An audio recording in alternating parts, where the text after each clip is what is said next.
lot in our industry about the candidate experience, about communicating with our candidates, about giving them an update, and about surely not ghosting them, because in the future, we don't want to be ghosted.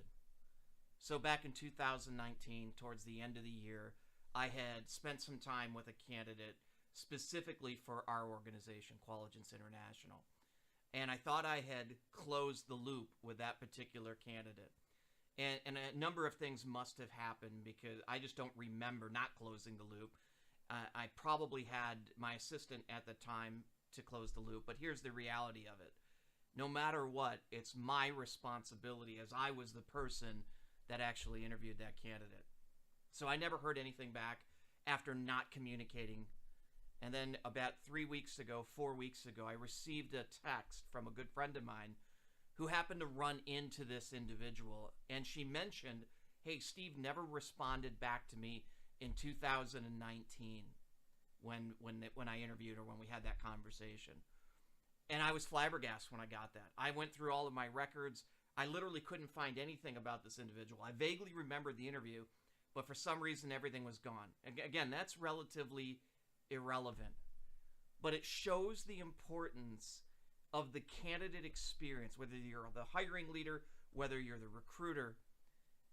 And it wasn't on purpose. We strive to communicate with every one of our candidates, but something fell through the cracks. And more than a year and a half later, that potentially came up in a conversation that was unrelated. It's a small world that we lived in, or that we live in. Now, I took the initiative. I reached out to the individual, called that individual, and last week had the opportunity to apologize to that candidate. Doesn't change the circumstances from a year and a half ago, but it definitely changes the impression, the reputation that I believe she had of us and our organization for not responding. And the fact that I reached out and said, I'm sorry, I don't know what happened, but no matter what, it's my responsibility.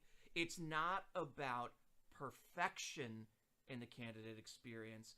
It's about progress in the candidate experience and being able to admit when something falls through the cracks, because it will. We try everything to make sure nothing and nobody falls through the cracks. But it's just another example of the importance of that candidate interaction, that candidate experience.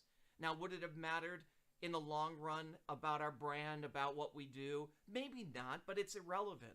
The point is, one person heard that I didn't close the loop with the candidate. One person heard that I let that individual fall through the cracks. And one person felt like they weren't important because we didn't close the loop. And no matter how you look at it, that's wrong. So I'm thankful that she was able to say something to this person that we have friends with, or that we're friends with in common, and that I was able to pick up the phone, talk to that individual, and apologize. So here's the question.